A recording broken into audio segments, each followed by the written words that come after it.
The religion of Silicon Valley is reinvention, disruption, blowing up old ways of thinking and proposing new ones.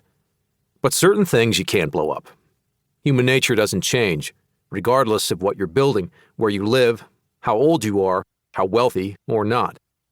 And over the last 30-plus years, I've seen what humans need to reach their potential, to disrupt what needs disrupting, to forge their own unorthodox path. So I'm here to write about a leadership style that I've seen win time and time again, about how my mentors and Steve Jobs did it, about how I do it, about being a troublemaker, a shit stirrer. This isn't the only way to make something worth making, but it's my way. And it's not for everyone. I'm not going to be preaching progressive, modern organizational theory. I'm not going to tell you to work 2 days a week and retire early. The world is full of mediocre, middle-of-the-road companies creating mediocre, middle-of-the-road crap. But I've spent my entire life chasing after the products and people that strive for excellence. I've been incredibly lucky to learn from the best, from bold, passionate people who made a dent in the world.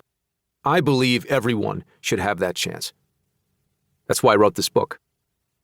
Everybody trying to do something meaningful needs and deserves to have a mentor and coach, someone who's seen it and done it, and can hopefully help you through the toughest moments in your career. A good mentor won't hand you the answers, but they will try to help you see your problem from a new perspective. They'll loan you some of their hard-fought advice so you can discover your own solution. And it's not just tech entrepreneurs in Silicon Valley who deserve some help. This book is for anyone who wants to create something new, who is chasing excellence, who doesn't want to waste their precious time on this precious planet. I'm going to talk a lot about building a great product, but a product doesn't have to be a piece of technology.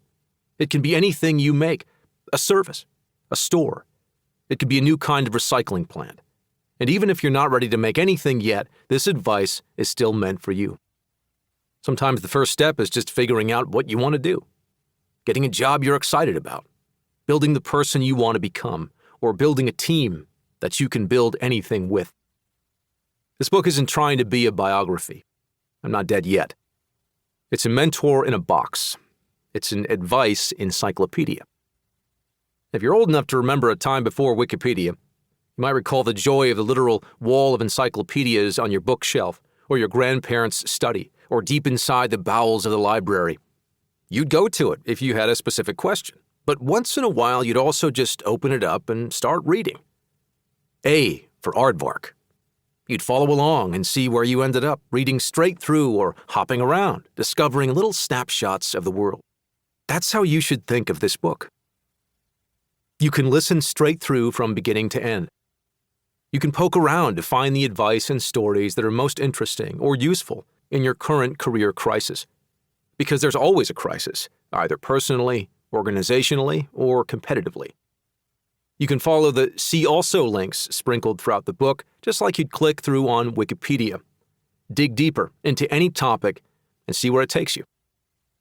Most business books have one basic thesis that they spend 300 pages expanding on.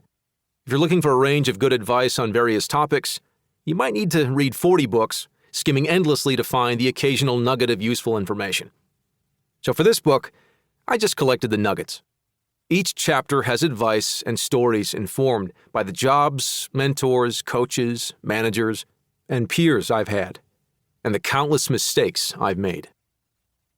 Since this is my advice based on my experience, this book roughly follows my career. We go from my first job out of college and end up where I am now. Every step, every failure taught me something. Life didn't begin with the iPod. But this book isn't about me, because I didn't make anything. I was just one of the people on the teams that made the iPod, iPhone, the Nest Learning Thermostat, and Nest Protect. I was there, but I was never there alone. This book is about what I've learned, typically the hard way. And to understand the things I've learned, you should probably know a bit about me. So here goes. 1969. The usual start. I was born, and by preschool we started moving. My dad was a salesman for Levi's, and we were always on the road seeking the next denim gold mine. I went to 12 schools in 15 years.